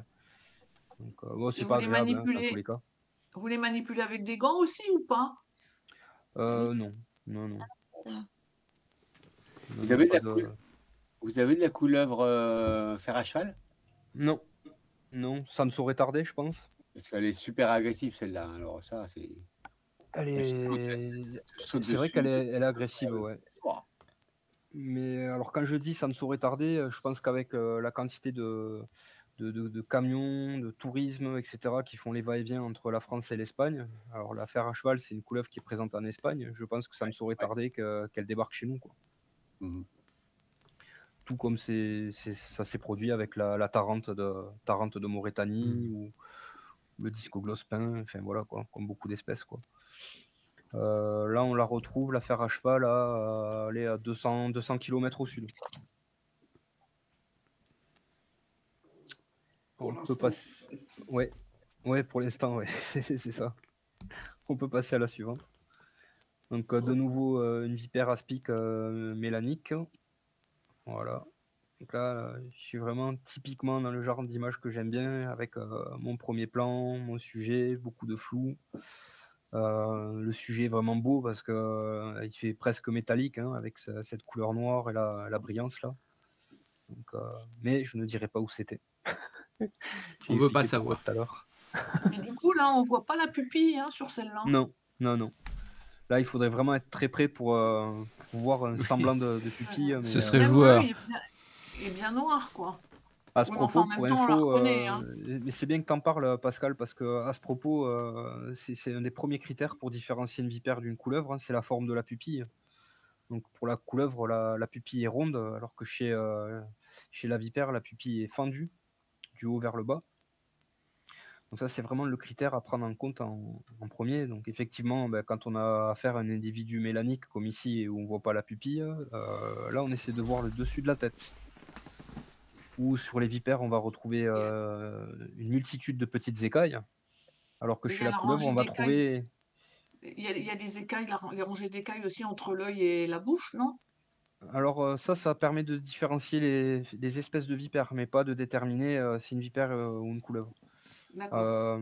En gros, par exemple, sur la vipère de Sewan, je crois que tu as 3 rangées de petites écailles sous l'œil, alors que chez la vipère aspic, tu en as 2 de petites. Hein. Ah, de petites, oui. Oui. Ouais. Alors Après, après, il y a le j'en suis pas sûr. museau. Hein. Je il y a le- photographie énormément de choses. Et je ne suis pas herpétologue, donc je n'ai pas encore les connaissances suffisantes pour, euh, pour être sûr de ce que j'avance là, mais dans tous les cas, ce qui est sûr et certain, c'est vraiment regarder le dessus de la tête sur une couleuvre ou sur une vipère qui permettra de déterminer l'un ou l'autre. Donc chez la vipère, tu as une multitude de petites écailles sur le dessus de la tête, alors que chez la couleuvre, ce sont de grosses plaques écailleuses. D'accord. Et après, il y a la forme globale du corps avec... Le museau retroussé. Alors, le museau retroussé, on va le retrouver chez la vipère aspic, pas spécialement chez la vipère spéliade. Donc, le museau retroussé, c'est pas un critère de Pas un détermination. critère. D'accord. La tête en V, c'est pas un critère de détermination non plus, puisque certaines couleuvres arrivent à gonfler le cou lorsqu'elles sont inquiétées, et ça ressemble à... ça fait une tête triangulaire, quoi. Le V sur la tête, ben, la couleuvre vipérine peut avoir un motif de ce genre sur la tête. Donc ces critères-là, ne pas prendre en compte. Après, il y a l'arrêt brutal de la queue chez la vipère, alors que la queue est très allongée chez une couleuvre. Ça, c'est le troisième critère à voir. On peut passer à la suivante, Olivier. Ah oui, parce qu'eux aussi font partie des reptiles. Alors ici, c'est pas une tortue de Floride. Je l'aurais pas mise en photo. C'est pas une cistude non plus. Non. Donc là, c'est l'émide lépreuse. Ah. L'émide lépreuse, c'est la deuxième tortue d'eau douce aquatique en France, qu'on ne retrouve que dans le pourtour méditerranéen, très méridional, très craintif, comme dit Christine Bastide. Donc c'est une tortue qui est en très très nette régression, que je photographie assez régulièrement en Catalogne espagnole et de temps en temps dans les Pyrénées-Orientales. Donc au niveau créativité, effectivement, ça c'est un sujet qui va s'enfuir dès lors que vous êtes à moins de 30 mètres d'elle, quoi. C'est à faire plutôt téléobjectif. Elle vit dans l'eau aussi? C'est une tortue aquatique, ouais. Ouais. Oui. On peut passer à la suivante. Quel œil. Ah, voilà. Ouais, pareil. Superbe œil. Donc là, on a un alite accoucheur. Donc c'est un petit crapaud. Donc la particularité, c'est que le mâle retient sur son dos les œufs fécondés et fait des va-et-vient entre son gîte la journée et des zones humides le soir pour aller tremper les œufs. Donc un beau portrait là, fait in situ d'un sujet avec, comme tout à l'heure, un bracting de mise au point avec le R7. C'est pas une vipère là. Ouais, c'est un très beau sujet. Ouais. Très très bel œil, très intéressant. On peut passer à la suivante. Donc là, un petit... oui, c'est un tout petit crapaud calamite là, qui doit faire pareil, la taille d'une... C'est des lentilles d'eau qu'il y a? ouais. Oui, alors donc ça donne la taille du... Exactement, ça donne l'échelle là. Donc c'est fait au 100 macro. Le crapaud, il doit faire pareil, la taille d'une mouche, tout petit. Et j'aime bien cette image parce que, bon là, je l'ai mis assez gros dans la photo, mais c'est vrai qu'au milieu de sa mare, il faisait tout petit, quoi. Il était en train de découvrir son nouvel environnement. Et c'est là qu'on se rend compte que c'est hyper fragile, quoi. Ils peuvent se faire manger par des tas de choses avant de devenir adultes, quoi. Allez, la prochaine. Ah, ça c'est très intéressant. Alors ça, c'est le Calotriton des Pyrénées. Calotriton des Pyrénées, c'est un petit triton qui est endémique à la chaîne des Pyrénées. Voilà, donc ça, vous le retrouverez nulle part ailleurs en France. Alors l'endroit où j'ai photographié ce triton, j'y photographie également un autre animal qui est endémique, qui est un scorpion dit scorpion aveugle, le Belisarius de Xambay. Donc c'est un scorpion qui n'existe nulle part ailleurs dans le monde. On l'a que dans les Pyrénées-Orientales et une toute petite partie de la Catalogne espagnole. Donc j'ai la chance, quand je me promène dans cette vallée, de photographier des animaux qui sont quand même relativement rares ailleurs. Et ça, c'est quand même un privilège. Voilà, là, ce sujet-là était en train de s'accoupler là, quand je suis arrivé sur le bord du plan d'eau, et quand ils se sont séparés, il y en a un qui s'est retrouvé sur des feuilles de hêtre en bordure du cours d'eau. D'où la possibilité de faire les photos après. C'est pas hyper craintif, à part quand ils sont dans l'eau et qu'on tape sur le sol ou qu'on émet des vibrations. Voilà. Il a une belle manucure, hein. C'est clair. Ouais. On peut passer à la suivante. Bon, ça, vous connaissez tous. Donc, Salamandre. Salamandre tachetée. Donc j'aime bien aussi ces images-là où on remet un peu l'animal dans son contexte. Là, pour une fois, je me suis pas mis au ras du sol dans les feuilles. Je devais être trop bien habillé, sûrement. Et quoi qu'il en soit, je trouvais sympa avec de beaux contrastes avec les feuilles d'automne, la petite salamandre au milieu, et puis le côté, elle est en train de se déplacer dedans, quoi. Voilà. Allez, la suivante. Merci Arnaud. J'aime beaucoup ces graphiques. Ouais, ben là c'est un peu pareil avec le disco gloss là. Donc là il est dans une flaque d'eau avec des feuilles mortes au fond. Donc la prise de vue d'en haut est quand même assez sympa pour mettre en valeur le graphisme de sa peau. C'est très joli. Ouais. J'aime bien. Donc avec le même sujet, avec le même animal, le disco gloss, on pourrait avoir différentes ponctuations sur le dos. Donc on pourrait avoir des photos différentes avec le même genre d'animal, quoi. Ce qui est assez sympa. Allez, on passe à la suivante. Voilà où je voulais en venir tout à l'heure, côté graphique des sujets. Donc là, c'est une photo qui a été un petit peu retaillée. Donc c'est le lézard, c'est un psamodrome algire. Le psamodrome algire, c'est un petit lézard plutôt, on va dire plutôt neutre au niveau couleur, qui est inféodé plutôt aux garrigues et aux zones sèches. Il doit faire 20-25 cm à taille adulte. Et il arbore ses couleurs quand on le voit de très près, et notamment pendant la période de reproduction. Donc je trouvais que c'était assez pertinent d'essayer de faire une photo de très près de ces écailles pour montrer un petit peu les couleurs et puis la structure des écailles. Ça me fait penser un peu à un dragon. Ah, c'est super graphique, hein, c'est joli. Hein. C'est très très joli. Hein. Ah ouais, c'est sympa comme tout. Donc pour les prochaines images, tu peux passer Olivier. Du coup c'est un peu le même délire. Hein. Vraiment aller chercher le côté graphique. Que la liste se reconnaît par... Ah, ok Nelly, on en reparle après. Excusez-moi. Donc ouais, côté graphique là aussi de l'écaillure là d'une couleuvre de Montpellier. Donc en plus comme c'est des gros sujets là, c'est facile d'avoir au macro ce genre d'image. Pas besoin de MPE 65 et autres éclairages pour obtenir ça.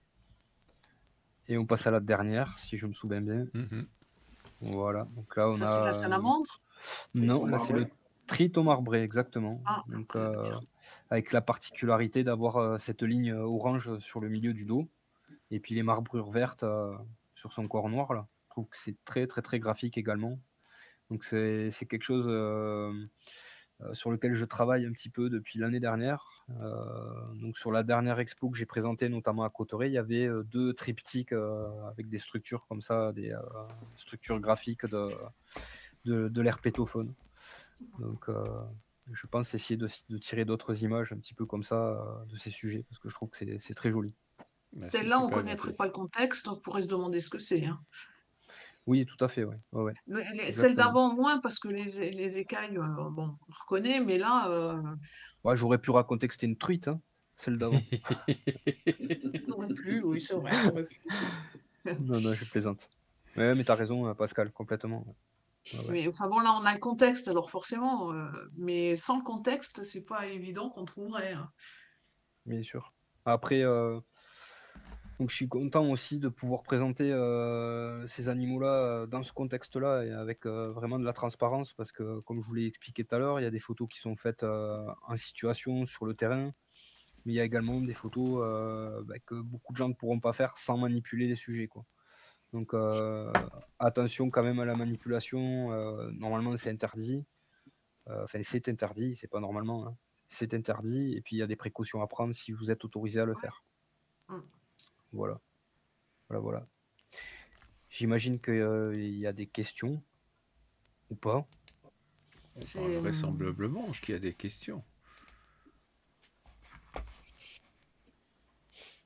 C'est une belle présentation et comment dire enfin, le travail de l'association, Scalaris, là, c'est chouette, quoi. Alors merci de ton appréciation. Je suis pas très à l'aise sur ce genre d'exercice, donc j'ai fait au mieux.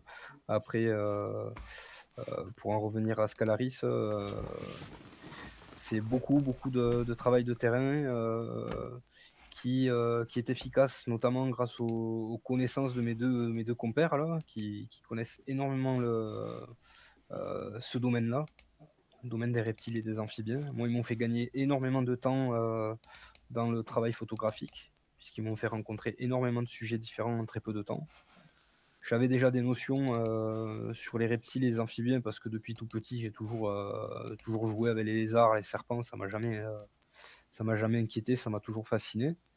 Mais quand je me suis décidé à travailler ce sujet-là, j'ai vite compris que ça allait être compliqué si j'avais pas certaines personnes qui m'aidaient à les Tu rencontrer. connais Françoise Sercollet? Alors personnellement, je la connais pas, mais par contre, Françoise Sercollet a été accompagnée par Maurice et Rémi, mes deux compères, sur le terrain pour lui montrer certains sujets de mon département. Ouais, parce que bon, elle est très calée dans ce domaine-là, donc Tout à fait, oui. c'est un contact à avoir, quoi. Mais si eux, ils la connaissent déjà. Oui, oui, ils la connaissent très bien. Elle a dormi, je crois, chez Rémi ou chez Maurice. Oui, oui, il y a pas de... Ils se connaissent déjà. C'est un milieu qui est très, très petit, hein, le milieu de l'herpétologie. Ben, c'est vrai aussi que, enfin, je sais pas, mais sur le terrain, moi, depuis que je fais de la photo, j'ai jamais, enfin, j'ai vu une fois une couleuvre quand j'étais avec Henri Willem, parce que lui, il connaissait et que, bon, voilà, donc c'était. Mais moi, j'en ai jamais réellement rencontré comme ça de façon fortuite ou que ce soit que ce soit des vipères, que ce soit des serpents, que ce soit des donc vipères, couleuvres. Orvé, j'en ai vu un une fois. Euh, C'est un exercice, comment dire, quand je me suis mis à travailler sur les reptiles, pour les personnes qui m'ont déjà accompagné lors de stages, ils ont vite remarqué que je voyais très très bien. Déjà, ça c'est un avantage. Non, mais même sans ça, déjà la vue, si tu vois pas hyper bien, déjà tu as des difficultés tu pars déjà avec un handicap entre guillemets. Et l'année où j'ai commencé à travailler sur les reptiles, je ne voyais plus rien d'autre que des reptiles. Je ne voyais plus un oiseau, je ne voyais plus un papillon, je ne voyais que des reptiles, des serpents, des grenouilles, et mon œil avait perdu l'exercice de voir autre chose. C'est une bonne maladie. Je te comprends, parce que moi, tu me mets un mammifère devant moi, je le vois pas. Alors, Non, mais j'aurais pu trébucher. Et Pascal, j'aurais pu trébucher sur un sanglier, quoi. Tu vois. Oui, mais c'est ça. Ça, c'est facile, hein, puisqu'il bouge pas, de toute façon. Non, mais en gros, il n'y a pas un lézard ou un serpent limite qui m'échappait, quoi.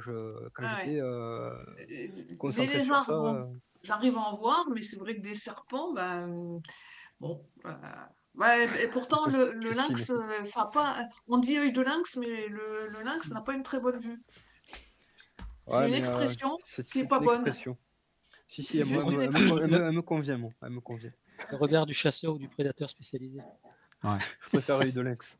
Non, cela dit, c'est vrai que les reptiles, il faut avoir le regard rapide parce que Bah. généralement, si on fait pas gaffe, ils y sont pas longtemps. Ah, c'est comme pour tout, les insectes C'est aussi. super discret. Hein. Le reptile, la particularité, c'est que il faut anticiper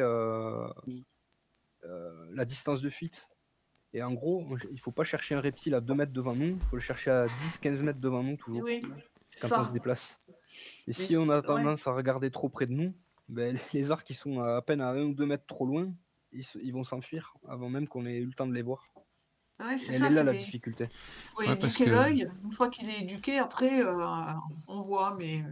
sur des Connaître le coins où tu sujet. vas régulièrement, Pascal, hein, sur le Cosméjean en particulier, bah, moi j'en ai vu plusieurs fois hein, des couleuvres, mais c'est vrai que elles s'en vont à 15 mètres de là où tu es à peu près. Ouais. Ouais. Moi, bon, Après, voilà. après c'est des sujets qu'on va rencontrer, alors contrairement à ce qu'on pense, les serpents, c'est pas en été qu'on va en voir le plus. C'est vraiment la période, on va dire, de mi-avril jusqu'à début juin qui va être la plus efficace pour les rencontrer. Pourquoi? Parce que c'est des animaux qui ont besoin un optimum thermique et que en hiver il fait trop froid, mais en été il fait trop chaud pour eux. Trop chaud. Donc en été, leurs apparitions elles vont être furtives. Ils vont sortir le matin très tôt, prendre un petit peu les UV. Se mettre un petit peu en thermorégulation au soleil pour se réchauffer de la nuit, mais ils vont vite retourner à l'ombre parce qu'il fait déjà trop chaud au soleil.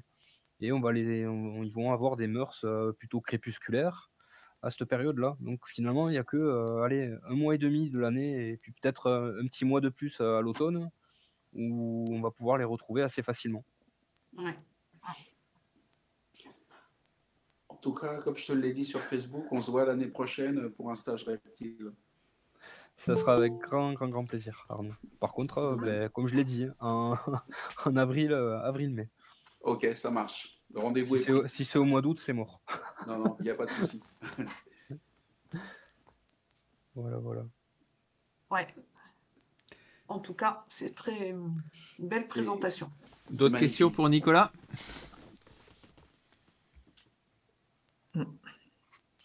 Claude?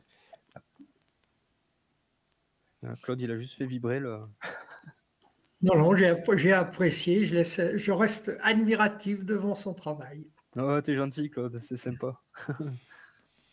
Merci beaucoup. Je suis vraiment fan de ton travail. C'est vraiment très chouette. Vous êtes sympa, merci. Ouais, au-delà du travail et du résultat, il y a aussi le partage. Et c'est vrai que pour ceux qui n'ont pas, on va dire, qui n'ont pas encore testé le stage ou la rencontre, faut faire. Hein. Ça vaut vraiment la peine parce que œil de lynx, oui, mais en plus il explique, il fait voir et puis il a la connaissance de son terrain. Hein. Ah oui, c'est sûr qu'on est sur son terrain. Ah oui. Mais ouais, c'est vraiment un bon moment et c'est vrai qu'approcher des bêtes comme ça et le faire tout en respectant la nature, ben voilà, c'est très beau. Nicolas, tu peux peut-être préciser, en tout cas pour la vidéo YouTube, où est-ce que les gens peuvent te contacter sur Internet? Ah oui. Mon site internet, c'est www.declicnature.com.net. Oui, bah ça paraît logique, oui. On le mettra dans les commentaires quand on publiera la vidéo. Je le mettrai dans le texte qui accompagne la vidéo. Et pour ceux qui, je le redis, hein, pour ceux qui arrivent en cours, je m'appelle pas Marilyn Mouche, hein. Je m'appelle Nicolas Perriot. On Voilà. précisera aussi. Ok. Hein? Ok. Ah, il y a Didier Bracard, j'avais pas vu. Oui, donc Didier. redire à Didier et puis à tous ceux qui n'étaient pas là au début que le replay sera mis sur la chaîne YouTube de la SCPF, que vous pouvez vous y abonner en plus. Vous y retrouverez déjà toutes les vidéos précédentes depuis qu'on a créé la chaîne. Voilà, et je la mettrai en ligne, je pense, début de semaine prochaine. Et, Ok. Didier, qui avait été un invité il y a quelque temps, l'enregistrement, il avait dû être fait. Il pourra être mis sur la chaîne YouTube aussi à Bah, un si moment. Didier est d'accord, à toi à nous dire, Didier, si tu es d'accord pour qu'on la mette sur la chaîne YouTube, la séance technique qu'on avait fait avec toi. Faut rajouter un lien vers son nouveau livre. Bah, on en profitera hein, par la même occasion, Ah, bien Il a sûr. dit oui, pas oui. de souci. Pas de souci. Bah écoute, Didier, c'est noté. Et puis bah, je publierai ça entre 2 séances techniques de façon à faire un peu plus d'animation. Donc voilà. Bon. Et bon, donc voilà, sur la chaîne YouTube, vous pouvez retrouver déjà pas mal des vidéos qui ont été faites. Avant, on les mettait, c'était Facebook qui nous permettait de partager, mais comme ça marchait plus, enfin bon, Facebook, ils nous embêtent, ils en font qu'à leur tête. Donc du coup, la chaîne YouTube, c'est plus sûr. Bah, c'est surtout ça a une meilleure visibilité et puis la qualité de l'image est meilleure parce que Facebook nous limitait ça à une vidéo en résolution en 720p. Là, on est en Full HD. On pourrait même en mettre en 4K si on voulait, mais bon, 4K c'est un peu lourd, donc je reste sur le Full HD. Et les images, non pas comme dans Meet, c'est-à-dire que là, les photos sont vraiment en plein écran, donc la qualité est meilleure. Ben moi, pour conclure, si vous me le permettez, exceptionnellement, il a plu aujourd'hui dans les PO. Et du coup, ce soir, je vais sortir avec mon boîtier, le flash, et je vais aller voir si je vois quelques salamandres à côté de la maison. Ah. Eh ben, on est tout T'en as cœur dans ton avec toi. bassin des salamandres? Comment? Est-ce que t'en as dans ton bassin des salamandres? Non, non, non. Non. Non, non. Non, par contre, là, ce soir, elles vont arpenter les bords de pistes carrossables. Elles vont profiter du fait que ce soit humide là pour aller chasser. Et moi, je vais en profiter pour aller chasser aussi, du coup. Et à Bon, part tu nous montreras. à part le triton que tu nous as montré, il y a d'autres espèces qui sont présentes dans ta région? Et je t'ai pas montré qu'un triton, là, Olivier. Non, mais T'as dormi ou...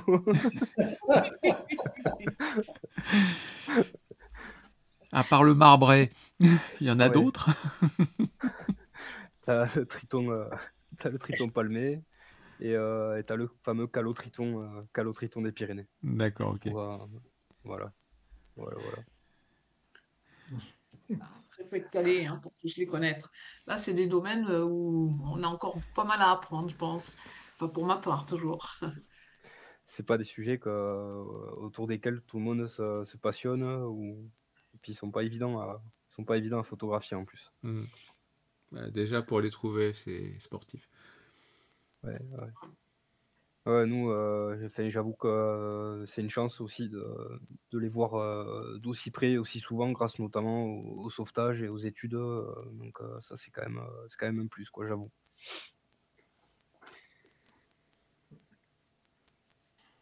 Bien. Wally.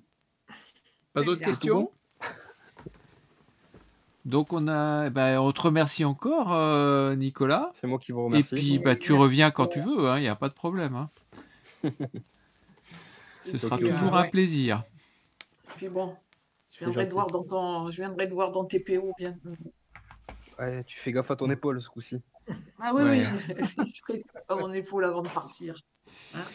Merci à tous en tout cas. Merci à vous. En tout cas, merci beaucoup. C'était une belle présentation. Merci beaucoup. Merci. Merci Nicolas.